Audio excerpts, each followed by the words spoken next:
Madame, Monsieur, bonsoir, bienvenue aux 20h. Grosse pagaille dans les gares du Sud-Est pour cette journée de grand retour. Des milliers de voyageurs ont été bloqués pendant des heures entre Marseille et Nice cet après-midi à la suite d'une rupture de caténaire.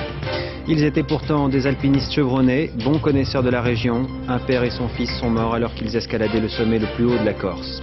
La Russie s'est engagée aujourd'hui à retirer ses troupes de Géorgie dès demain. Il y a urgence humanitaire. Aussi sur le terrain, la diplomatie occidentale maintient la pression sur Moscou. Et de 4, la France a empoché une 4e médaille d'or aujourd'hui à Pékin en sabre. À lui tout seul, le nageur américain Michael Phelps a fait le double. Il est entré dans l'histoire des records du sport avec 8 médailles d'or. Nous y reviendrons. Et puis nous reviendrons aussi sur le bilan de ces Jeux pour Laure Manodou. Avant de quitter Pékin, elle a accepté de répondre à nos questions sur son avenir. Enfin, nous parlerons cinéma avec la sortie de La Fille de Monaco, l'histoire d'une Miss Météo sur le rocher qui veut réussir à Paris. Elle séduit pour cela Fabrice Lucchini. Il est notre invité dans ce journal. Bonsoir et à tout à l'heure. Il y a des jours comme cela où il ne faudrait pas que ça arrive. Aujourd'hui en était un. Pas de chance pour la SNCF et surtout pour ses passagers. En ce jour de grand retour, une rupture de caténaire a immobilisé une bonne partie de l'après-midi de nombreux trains entre Nice et Marseille.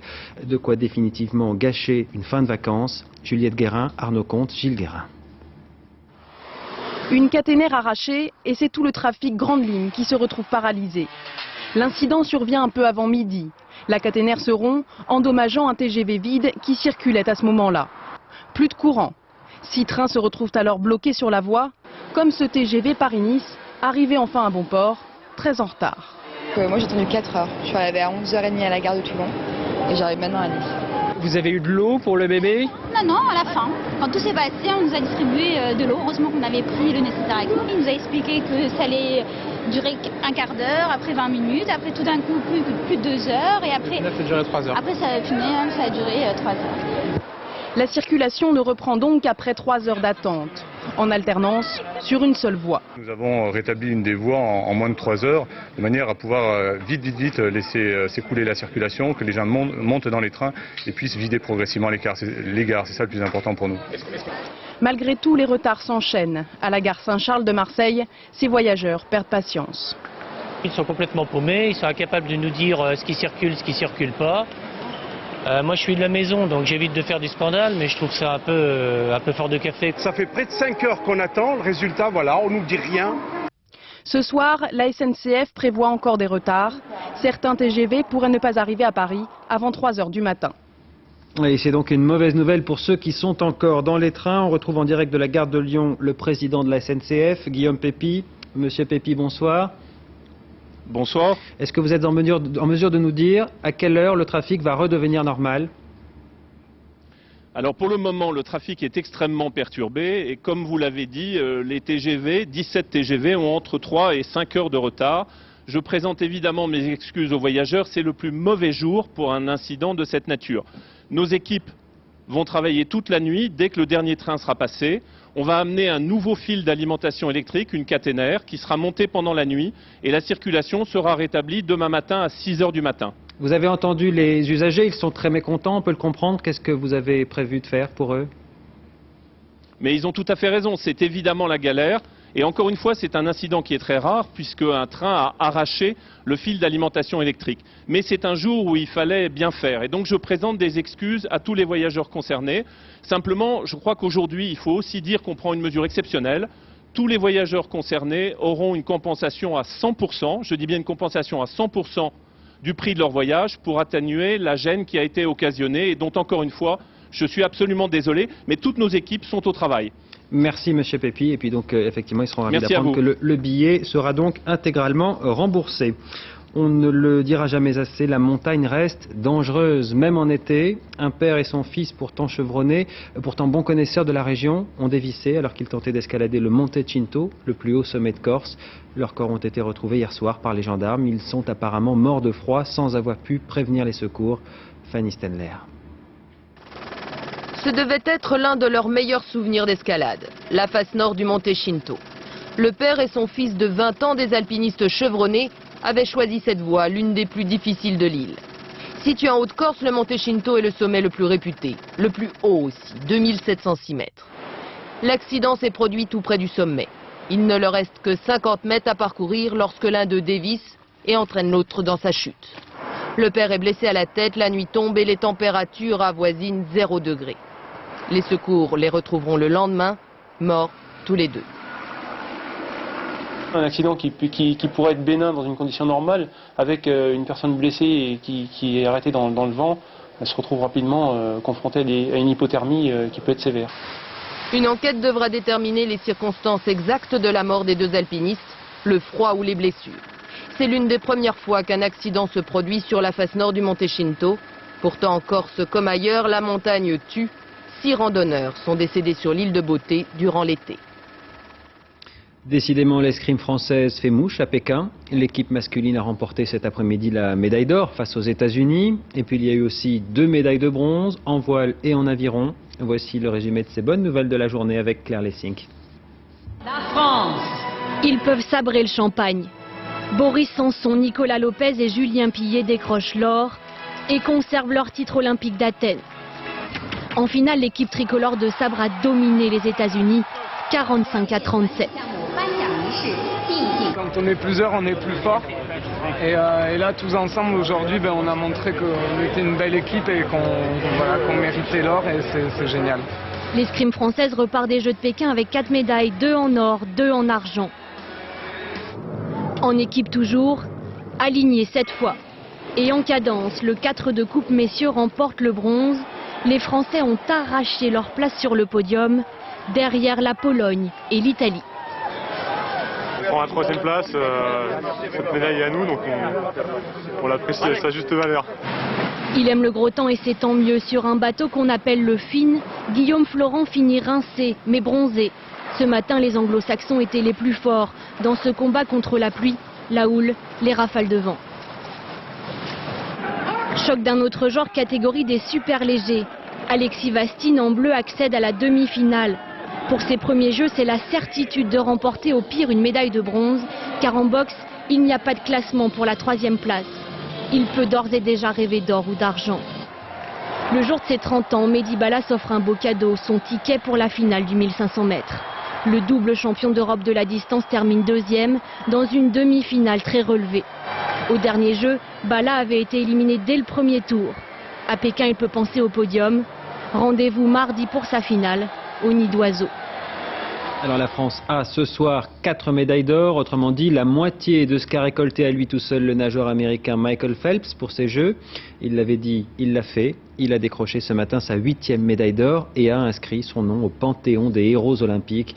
Julien Benedetto, Jean-Marc Nouknouk. Il a marché sur l'eau.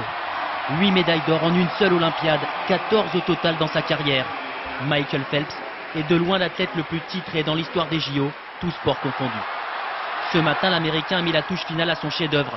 Il remporte avec ses compatriotes le relais 4 x 100 mètres 4 nages, record du monde à la clé, et entre dans la légende avec modestie. C'est magnifique d'avoir eu cette dernière médaille avec mes 3 copains du relais. Je veux la partager avec eux, c'est le travail de toute une équipe. Dans le livre des records, le nageur de Baltimore détrône un autre Américain, Mark Spitz, qui avait décroché 7 médailles d'or au JO de Munich en 1972, à l'époque des slips de bain. 36 ans plus tard, c'est le Phelpstival de Pékin. 8 finales, 8 victoires, 7 records du monde, il y a Phelps et les autres. Il est au-dessus du lot, quoi. Donc, moi personnellement, je peux pas viser à faire comme lui. Ça, faut être réaliste, c'est impossible. Donc, mais c'est vrai que c'est joli pour la natation, quoi. Il a 2 jambes, 2 bras, il est comme nous, quoi. Sauf qu'il va plus vite. Le prodige a commencé la natation à l'âge de 6 ans, poussé à la piscine par des parents soucieux de calmer son hyperactivité. Il développe ses qualités hors normes avec un entraînement stakhanoviste, dans l'eau dès 6h30 chaque matin, avec son entraîneur Bob Baumann. Sur ta respiration, je vois que tu es placé comme ça. Et ce qui arrive, quand tu finis ton mouvement et quand tu souffles, tu lèves mal la tête. Avec des revenus annuels estimés à 20 millions d'euros, Phelps est aussi le nageur le mieux payé de la planète. À seulement 23 ans, l'homme aux 29 records du monde se lance désormais un nouveau défi, battre Alain Bernard et les rois du sprint sur 100 mètres. Alors jamais un athlète n'a récolté une telle moisson dans toute l'histoire du sport. Autant dire que Phelps est devenu aux États-Unis un héros. Selon un récent sondage, il a même réussi l'exploit de rendre la natation plus populaire que l'athlétisme. Grégory Naboulet. L'Amérique contemple son héros. Il est 23 heures passées à New York et Michael Phelps entre dans la légende du sport. Jusqu'au bout, le nageur de Baltimore aura tenu en haleine son public. Avec 8 médailles olympiques, il remporte son pari. Une belle histoire, comme l'Amérique les aime. On aime quand la tâche est difficile. Et là, il a fait du bon boulot. Il l'a fait pour le pays, pour la ville de Baltimore, pour nous tous. Jamais l'Amérique n'avait connu pareil engouement médiatique autour de la natation. L'exploit historique du phénomène Michael Phelps a bouleversé tout un pays. C'est une grande nuit pour les Américains, pour Michael Phelps et pour le pays. Je suis fier. Ce nageur est un stratège. C'est le plus grand athlète de l'histoire des Jeux. C'est le meilleur de tous les temps. C'est incroyable. Je pourrais dire à mes enfants et à mes petits-enfants, j'ai vu cette course. C'est fantastique. Dans les bars de la ville ou devant les écrans géants sur Times Square, tous ont les yeux rivés sur leur nouvelle icône et sur NBC. La chaîne de télé américaine a déboursé près de 900 millions de dollars pour suivre les Jeux en exclusivité et la natation en prime time. NBC a réalisé des audiences records. Phelps n'est pas le seul à avoir décroché de l'or. À Pékin, la page de la natation est désormais tournée. L'est-elle aussi et de manière définitive pour notre championne Laure Manodou? Elle va nous répondre dans un instant. Mais d'abord, pour mieux comprendre le contexte dans lequel se sont inscrits ces Jeux, pour elle, il faut revenir sur cette année difficile qu'elle a dû traverser. Ces doutes, vous le savez, ne datent pas d'hier. Arnaud Ursule. Je suis déçue et je me demande même si ça s'arrête de continuer, quoi. De l'été chinois de Laure Manodou, on retiendra la détresse et les larmes. Épilogue d'une préparation houleuse au cours de laquelle la championne tricolore a fait plus de remous en dehors que dans les bassins de natation. Printemps 2007, la nageuse quitte la France pour l'Italie et les beaux yeux de son petit ami. Elle part parce qu'elle a envie de moins travailler. C'est tout. Elle fuit le travail. Elle me l'a dit là. L'entraînement à l'italienne va durer 3 mois. De retour en France, Laure Manodou change à nouveau d'entraîneur. Après son frère à Ambérieux, elle s'installe à Mulhouse. Trop pour une préparation olympique. À Pékin, 3 courses, 3 échecs. Pourtant, les contre-performances de la star française n'inquiètent pas ses sponsors. Elle est devenue une icône, une femme. Et de ce point de vue-là, elle a tout à fait le potentiel pour intéresser encore ses sponsors ou de futurs sponsors. Hier, Laure Manodou était déjà en vacances. Elle regardait ses copains sprinteurs décrocher 2 nouvelles médailles. De quoi lui redonner envie de goûter au bonheur de l'or olympique. C'est vrai que j'aimerais bien l'avoir une deuxième fois et j'espère l'avoir pour Londres. Elle sait ce qu'il faut faire pour revenir, elle sait. Donc voilà, maintenant c'est à elle de prendre la décision, mais je suis sûr qu'elle pourra revenir à une très grande masse. Apparemment, Laure a décidé de faire une pause avant de replonger dans le grand bain des médailles olympiques. Laure Manodou, que l'on retrouve à Pékin. Bonsoir Laure, d'abord merci d'être avec nous. Première question, est-ce que vous êtes soulagée ce soir ou un peu déçue? On a le sentiment que c'est un mélange des deux. Soulagée d'avoir fini les Jeux et d'être en vacances pour pouvoir décompresser un petit peu et déçue que ça soit passé comme ça parce que je voulais bien sûr réussir et je me sentais pas dans les Jeux et j'avais beaucoup de pression, donc c'est ça qui m'a un petit peu empêché de réussir à faire ce que je voulais faire. Qu'est-ce qui s'est passé exactement selon vous? On avait le sentiment parfois que vous aviez pas vraiment envie de nager, en tout cas pas comme vous le faites d'habitude. C'est pas que j'avais pas envie, mais dès qu'il y a la première course qui se passe mal, tout de suite on a peur de rater les autres et on a peur d'y aller. Donc moi j'aime pas me faire battre et même pour être deuxième, j'étais déçue. Donc après arriver 8e, ça s'est passé comme ça et voilà, je vais tout faire pour que dans 4 ans ça se passe mieux. Alors vous dites dans 4 ans pour que ça se passe mieux, ça veut dire que vous serez à Londres en 2012, vous le confirmez? Je peux pas confirmer que je serai sélectionnée pour les Jeux, mais je confirme que je vais essayer de me qualifier et de tout faire pour y arriver. On a entendu votre ex-entraîneur Philippe Lucas dire elle sait ce qu'elle a à faire pour revenir au plus haut niveau. Est-ce que vous comprenez ce qu'il disait par là? Philippe et moi on se comprendra tout le temps, donc après on est les deux seuls à pouvoir comprendre et oui, je sais ce que j'ai à faire, donc on verra si c'est possible de le faire. Ça veut dire retourner avec lui pour vous entraîner, par exemple? Bah ça, vous comprenez ce que vous voulez, mais moi j'ai compris, Philippe aussi, et voilà, c'est le principal. Et donc recommencer avec Philippe Lucas, c'est quelque chose qui vous tenterait? Bah, je ne vais pas dire que ça me tente pas, parce que je sais que les résultats seraient là, mais c'est vrai qu'il y a beaucoup de choses qui ont changé depuis, et je ne sais pas si je me sentirais prête à retourner avec Philippe, parce que j'ai quand même grandi, j'ai mûri aussi, et je me sens pas capable non plus de refaire tout le chemin que j'ai fait pendant 6 ans. Alors vous comptez faire quoi quand vous dites je sais ce que j'ai à faire, ça veut dire quoi concrètement? Bah, tout mettre en œuvre pour y arriver, et que ça soit avec un entraîneur ou un autre, me concentrer, travailler dur, et après ça ira tout seul, j'espère. On l'espère aussi. En tout cas, merci Laure de nous avoir accordé cette interview avant de partir en vacances, des vacances bien méritées. Et puis, à très bientôt, j'en suis certain. Merci encore. Merci. Et vous le savez maintenant, décalage horaire oblige, cette interview a été enregistrée dans le courant de l'après-midi. Voyons maintenant les autres exploits de la journée. Un résumé du meilleur en une petite minute. Il y a eu de la joie, il y a eu des larmes, des sauts et des chutes aussi. Et puis une évidence, en Jamaïque, on court vraiment plus vite qu'ailleurs. Aaron-Tanzit. 3 Jamaïcaines aux 3 premières places du 100 mètres. Pékin vibre la nuit au rythme du sprint et du reggae. 24 heures après la fusée Bolt chez les hommes, la Jamaïque place sur orbite Fraser, Simpson et Stewart. Fraser au centre de l'écran survole la course.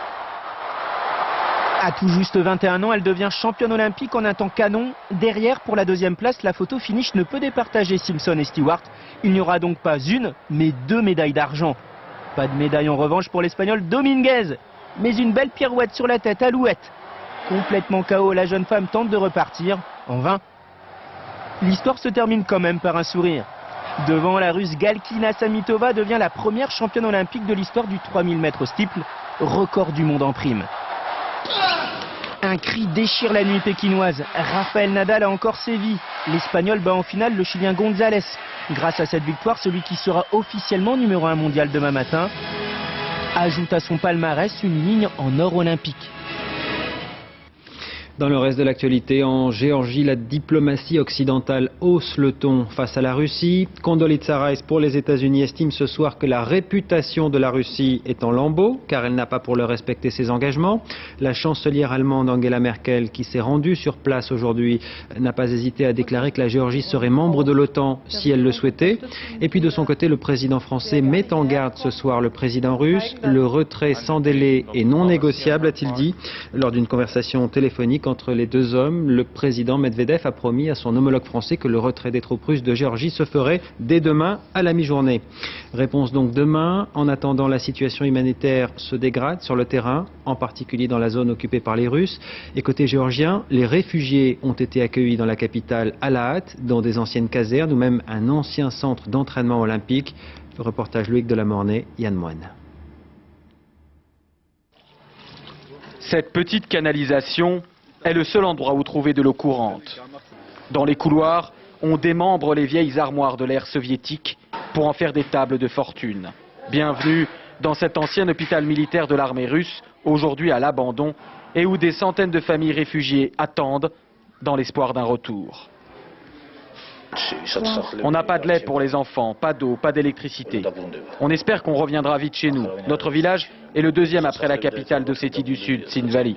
Mais je ne sais pas dans quel état est notre maison. Mon père est resté là-bas. Il est aveugle. Ça fait 15 jours qu'on n'a aucune nouvelle de lui. Comment est-ce qu'il vit? Qu'est-ce qu'il mange? Certains réfugiés, plus clairvoyants ou juste plus pessimistes, ont pourtant déjà perdu tout espoir. Je pense que la Géorgie finira peut-être par récupérer la ville de Gori et ses environs. Oui, peut-être, mais nous venons de Beloti, en Ossétie du Sud. Oui, et c'est pour ça que je pense qu'on ne récupérera jamais nos villages. Plus loin, c'est toujours avec triste ironie qu'un camp de réfugiés s'est installé sur une ancienne base de l'armée russe. Les Nations Unies avancent le chiffre de 100 000 réfugiés, sans doute exagéré, car beaucoup de déplacés ont pu aller habiter en famille ailleurs dans le pays. Mais les Géorgiens commencent à être moins tendres avec leur président, Mikhail Saakashvili, l'homme qui les a précipités dans la guerre. Maintenant, on attend une décision du gouvernement. S'ils ne font rien, on prendra des uniformes, on prendra des armes et on ira nous-mêmes récupérer nos maisons et nos territoires. La situation n'est guère enviable, mais il est excessif de parler de catastrophe humanitaire dans les camps autour de Tbilissi. Car en dehors des zones de combat, les services publics du pays sont en marche, notamment l'offre médicale qui est bonne. La vraie inquiétude réside dans les petits villages isolés situés en pleine zone d'occupation russe, qu'aucune sorte de secours n'a pu atteindre pour l'instant. Alors vous avez entendu ce soir le point de vue des réfugiés géorgiens. Hier soir, nous vous avions montré celui des Ossètes du Sud, partisans de la Russie. Ce n'est bien sûr pas notre rôle de juger des responsabilités dans ce conflit. L'histoire s'en chargera. Ce qui est sûr, c'est que cette question de l'Ossétie du Sud n'est pas nouvelle. Et ce qui a surpris, c'est qu'elle ressurgisse ainsi de manière aussi violente, alors que le monde avait les yeux tournés vers la cérémonie d'ouverture des Jeux Olympiques. C'était il y a 10 jours. Étienne Lénart. Les témoins racontent que ce fut un déluge de feu. Dans la nuit du 7 au 8 août, les forces géorgiennes bombardent Tchinvali, la principale ville de l'Ossétie du Sud. L'attaque est venue par surprise, les dégâts sont considérables. Rattachée à la Géorgie au moment de l'indépendance en 1991, l'Ossétie du Sud est une province géorgienne, mais le cœur de ses habitants est resté à Moscou. Pendant quelques heures, pour reconquérir la région, l'armée géorgienne a montré les dents, persuadée que l'attaque resterait sans réponse. Elle se trompe. Dès le lendemain, l'aviation russe entre en action. Militaires géorgiens, population civile, rien ni personne n'est épargné. Dans les airs comme au sol, l'écrasante supériorité militaire de la Russie fait des ravages. Des dizaines de Géorgiens sont tués. Le 10 août, Mikhail Saakashvili, ici sur le terrain, demande un cessez-le-feu. Arrivé au pouvoir il y a 4 ans, le président géorgien est un formidable cheval de Troie pour les États-Unis dans cette région du Caucase aux portes de la Russie. Il a joué et il a perdu. Pour les Russes, l'occasion est trop belle. Vladimir Poutine, omnipotent Premier ministre, laisse entendre que désormais, après ces années de l'ère post-soviétique vécue comme autant d'humiliation, Moscou veut se faire respecter. Et que les affronts comme cet oléoduc qui achemine le pétrole de la mer Caspienne à l'Europe sans passer par la Russie seront désormais lavés.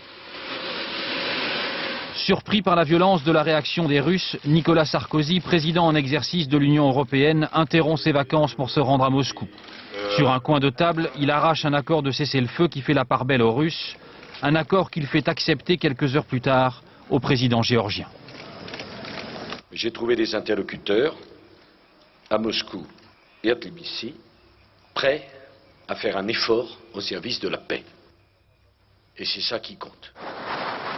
Mais après les promesses, la Russie décide de pousser son avantage. Son armée pénètre en Géorgie, bien au-delà de l'Ossétie du Sud. Objectif, saper ce qu'il reste de l'appareil militaire géorgien. On bombarde, on coule et l'on pille même les bateaux de plaisance comme des souvenirs qu'on ramène au pays. Nous en sommes là. Le président russe promet un début de retrait pour demain à la mi-journée. Les États-Unis menacent seulement de la voie de sanctions improbables. La Géorgie, elle, ne devrait plus d'ici longtemps mettre les pieds en Ossétie du Sud. C'est clairement l'industrie touristique qui est visée en Espagne. Une bombe a explosé cet après-midi sur une plage de Malaga, en Andalousie, dans le sud du pays. Heureusement, la police avait été prévenue. Avant, elle a pu procéder à une évacuation générale. Il n'y a donc pas eu de victimes. 2 autres alertes ont été déclenchées, toujours à la suite d'un appel de l'ETA, l'organisation séparatiste basque qui a revendiqué cet attentat. Consommation, exportation, investissement, tous les moteurs de la croissance sont en berne. C'est le cas partout en Europe et la France bien sûr n'est pas épargnée. Chez nous on parle même de menaces de récession. Du coup le Premier ministre fait sa rentrée dès demain avec une réunion de crise à Matignon. Objectif, limiter les dégâts de cette tempête venue des États-Unis. Romain Messi. Lorsqu'au printemps 2007, les premiers panneaux à vendre apparaissent dans les rues des États-Unis, personne ne mesure encore l'ampleur de la crise à venir. Comme ces nouveaux sans-abri, des millions de familles américaines ont souscrit des prêts immobiliers à taux variables, les fameux subprimes. Mais face à la hausse soudaine des taux, beaucoup ne peuvent plus rembourser leur crédit et se retrouvent à la rue. C'est le début d'une crise immobilière qui ne fera pas de sentiment. Quand j'ai appelé la société de crédit, ils m'ont juste dit si vous ne pouvez plus payer, quittez la maison et laissez-nous les clés. Mais très vite, les sociétés de crédit qui ont investi dans l'immobilier deviennent victimes à leur tour. Aux États-Unis, de grandes institutions sont au bord de la faillite. La crise devient bancaire. En France aussi, la Société Générale ou BNP Paribas perdent plusieurs milliards d'euros dans la crise des subprimes. Et ce climat de panique contamine les marchés financiers. En janvier 2008, c'est le krach. Les bourses du monde entier s'effondrent, les inquiétudes des économistes se font plus nombreuses. Il est clair que si on a une récession aux États-Unis, ça se traduira par une croissance économique mondiale moins forte et donc nous-mêmes en Europe et a fortiori en France, nous aurons moins de croissance. Moins de croissance, ça veut dire également moins de création d'emplois et des gains de pouvoir d'achat plus faibles. Le prix du pétrole s'envole, comme celui des matières premières alimentaires. En France, la consommation des ménages s'essouffle, l'inflation est au plus haut. La crise née aux États-Unis a franchi l'Atlantique et elle est économique. Le gouvernement, lui, garde un discours optimiste. Je pense que la crise américaine a des conséquences sur l'Europe, mais que ces conséquences seront moindres sur la croissance de la France que sur la croissance des autres pays de la zone euro. Les chiffres, eux, disent le contraire. Moins 0,3% de croissance en France au deuxième trimestre, une première depuis 6 ans. Tous les indicateurs sont au rouge. Demain, François Fillon et Christine Lagarde se réunissent en urgence. Au menu des discussions, le spectre d'une récession. 200, c'est le nombre de personnes secourues dans la Seine à Paris depuis le début de l'année. Cela peut paraître beaucoup, c'est pourtant dans la moyenne des interventions réalisées par la brigade fluviale de la capitale. C'est une unité de police spécialisée et unique en France. Reportage Yacine Benjanet et Loïse Mallet. La Seine est leur territoire d'intervention. À leurs yeux, c'est un arrondissement à part entière, le 21e de Paris.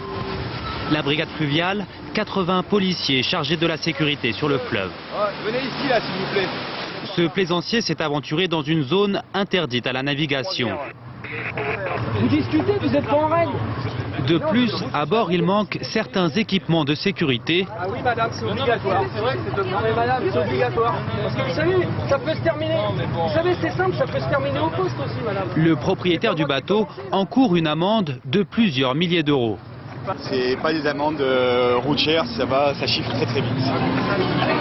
En été, les quais sont noirs de monde. La principale activité de ces hommes est alors de secourir les badauds tombés à l'eau par accident ou par jeu. Ce sont des paris stupides, des gens qui veulent traverser d'une rive à l'autre, comme il y a de la navigation, ils se font remarquer par des vagues. Et puis après, si ça se passe bien, on les récupère, hein, sinon parfois on est amené à plonger pour récupérer sous l'eau, c'était une disparition, quoi. Noyade, suicide ou meurtre, en 2007, la brigade fluviale a repêché 51 corps dans la Seine. Ces policiers passent des heures dans l'eau et s'entraînent tous les jours. Pour éviter les maladies, ils sont vaccinés contre tout, et même contre la leptospirose, qui s'attrape au contact de l'urine des rats et s'avère mortelle dans 5% des cas. Non, sérieusement, c'est pas dangereux les pollutions et tout ça, les métaux qui traînent là-dedans. Non, c'est dangereux pour les baigneurs s'ils s'aventuraient effectivement en Seine, mais on est vaccinés quand même. Cette brigade est une spécificité parisienne. C'est la seule unité fluviale en France composée de policiers. Sur les autres fleuves, ce sont les gendarmes qui interviennent. En football, on retiendra aujourd'hui l'étonnant match nul de Lyon face à Lorient. C'était tout à l'heure. La rencontre s'est soldée par un 0-0. Et puis hier soir, le PSG a fait plutôt bonne impression devant son public au Parc des Princes. Les Parisiens l'ont emporté face à Bordeaux 1-0 grâce à ce but de O'Haraud à la 52e minute. Il sortira mercredi en salle. La fille de Monaco, film de Anne Fontaine, raconte l'histoire d'une présentatrice météo qui s'ennuie sur son rocher. Elle veut réussir à Paris et pour cela, elle va séduire un avocat descendu tout exprès de la capitale pour plaider dans une affaire de mœurs et de meurtre. Marie Jaujoin, Éric Delagnan. Le royaume est d'opérette et les trois personnages pas vraiment assortis. Si la cinéaste Anne Fontaine les réunit, c'est qu'elle adore l'ambiguïté. C'est la première fois que vous avez un procès à Monaco ? À commencer par cet avocat compliqué venu défendre une meurtrière. C'est une fille d'ici, typique. C'est un avocat brillant qui a un contrôle sur le langage. Je suis engagé dans un procès extrêmement difficile. Et franchement incompatible avec une disponibilité érotique. Il va rencontrer deux êtres très différent de lui, l'un qui est un garde du corps un peu monolithique. Vous êtes payé pour faire les 100 pas devant ma porte. Et l'autre, une bombe sexuelle de Monaco, qui va complètement le méduser. Et vous m'avez complètement fière. Vous avez une présence quand vous plaidoyez, mais c'est hallucinant. Plaider. On peut avoir l'impression qu'elle a un encéphalogramme complètement plat, que du point de vue de son bagage culturel, elle n'a pas vraiment besoin de porteur. Enfin bon. Mais je pense qu'il y a une double lecture, qu'elle pourrait jouer l'idiote pour mieux arriver à ses fins, et que comme beaucoup de filles, jouer l'idiote permet d'amollir l'autre et finalement de mieux le contrôler. C'est peut-être un peu rapide. J'en passe combien de temps? C'est rapide, hein, je vous assure. C'est très très rapide. C'est un film qui parle du désir et forcément de l'ambiguïté du désir et du trouble que petit à petit, chacun des personnages va se montrer différent de ce qu'on peut imaginer. Perdre ses repères ou perdre pied, devenir proie ou prédateur, entre tragédie et comédie, Anne Fontaine brouille les pistes. Toujours est-il qu'entre Fabrice Lucchini, le vétéran, et Louise Bourgoin, la jeune première, on ne sait lequel des deux est le chat ou la souris. Ah oui, encore un petit souhait de Louise. J'aimerais que Fabrice, tu nous racontes l'histoire Goûter sa moi. Fabrice Lucchini qui est avec nous sur ce plateau, bonsoir. C'est quoi cette histoire du goûter sa moi? Oh, c'est compliqué. Quand elle dit ramollir l'autre, je peux pas être vulgaire, mais c'est même pas elle la spécialiste, parce que je sais pas si elle provoque le ramollissement, mais pas vraiment. Goûter sa moi, si on a 2 secondes, je vous le dirai après. Parce que c'est un peu long, d'accord. C'est une vieille anecdote d'acteur très drôle, mais qui va être longue si je me lance dedans. Bon, alors en plus, si vous dites ça, je vous fais confiance. On va d'abord passer au film. On parlait de Louise Bourgoin, on la connaissait comme présentatrice météo sur une autre chaîne. Là, c'était son premier rôle au cinéma. Elle paraît assez aguerrie, ça vous a surpris? Oh non, elle a une nature. Et quand, vous dites qu'elle est naturelle alors dans ce film? Ouais, enfin une nature. C'est pas très sympa ça, parce que. Ah si, une nature c'est mieux que naturel. Non, elle est vivante. C'est quoi un acteur? C'est quelqu'un de vivant, normalement, pas il tend. Alors dans ce film, vous jouez le rôle de quelqu'un de mûr, hein, qui est bien solide. A priori, rien ne peut venir ébranler ses certitudes. Et pourtant, vous arrivez sur le rocher et ça va être la cata. Ce qu'il fallait jouer, c'est l'idée que la sexualité, qu'on vend comme un truc exceptionnel, peut faire perdre et peut finalement, traiter de manière comique, mettre les hommes dans un état qui n'est pas le cliché de la joie absolue. Ça peut les mettre dans un état de déstabilisation intérieure. Ça vous désempare complètement, vous, dans le film. Ah ben il est désemparé comme Woody Allen peut être désemparé face à des bombes atomiques. Donc il n'y avait pas grand-chose à faire face à elle, regardez, sincèrement. Vous êtes un cérébral dans le film, hein, peut-être dans la vie aussi d'ailleurs, mais en tout cas dans le film, vous avez du mal à passer à l'acte à cause de cette cérébralité. C'est un rôle qui vous a plu, ça? Ah mais moi je suis passé, oui cérébral, dites-moi cérébral, non, pas plus qu'un autre. Et ce qui m'a plu, toute proportion gardée, c'est l'idée que dans La recherche du temps perdu, dans Un amour de Swann, c'est pas un télo, hein, le film, que j'inquiète pas du tout le public, quand même Swann est amoureux d'une fille totalement bizarre, et c'est passionnant chez Anne Fontaine, c'est l'idée que l'étrangeté, l'angoisse, la puissance de la libido provoque le désir plus que la complicité. Enfin, c'est une des merveilleuses pistes du film d'Anne. Alors, il y en a une autre aussi, hein, c'est qu'à un moment donné, on arrive, on a des certitudes, on est bien installé dans la vie, et puis il y a une rencontre qui vous percute comme ça, et tout s'effondre. C'est quelque chose qui vous parle, à vous, Fabrice Lucchini? Ah, c'est la femme. C'est la femme qui produit ça. Il n'y a que la femme pour produire ça. Ah bah oui, si on va dîner tous les deux, je vous assure, on aura beau se regarder dans les yeux, il ne se passera pas grand-chose autrement qu'un plaisir de vous rencontrer comme nouveau dynamisme dans cette chaîne, qui prend d'ailleurs des proportions importantes. Mais si c'est une femme à la place, on va moins frimer parce qu'elles sont supérieures.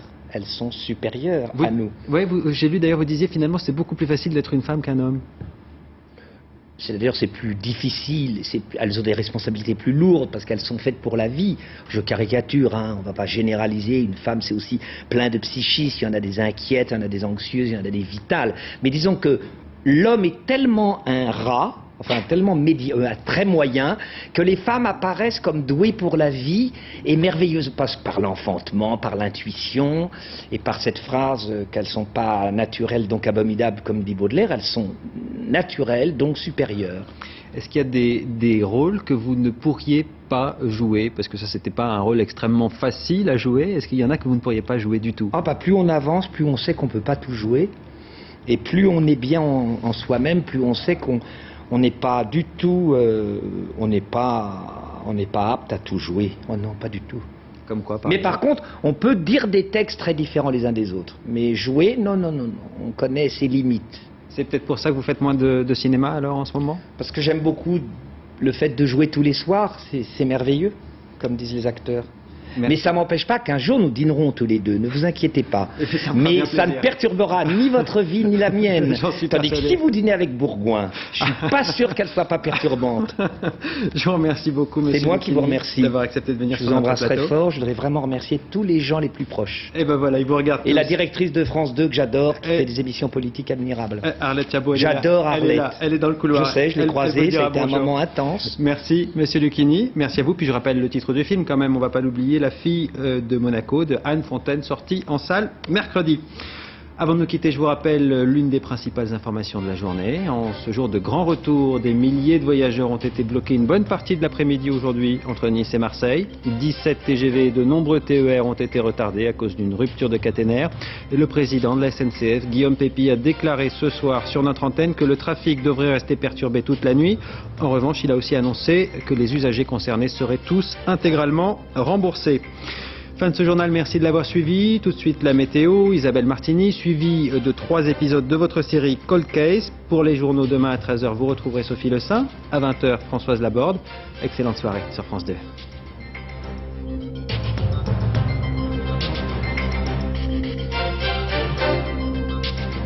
L'info en continu, c'est aussi sur France2.fr.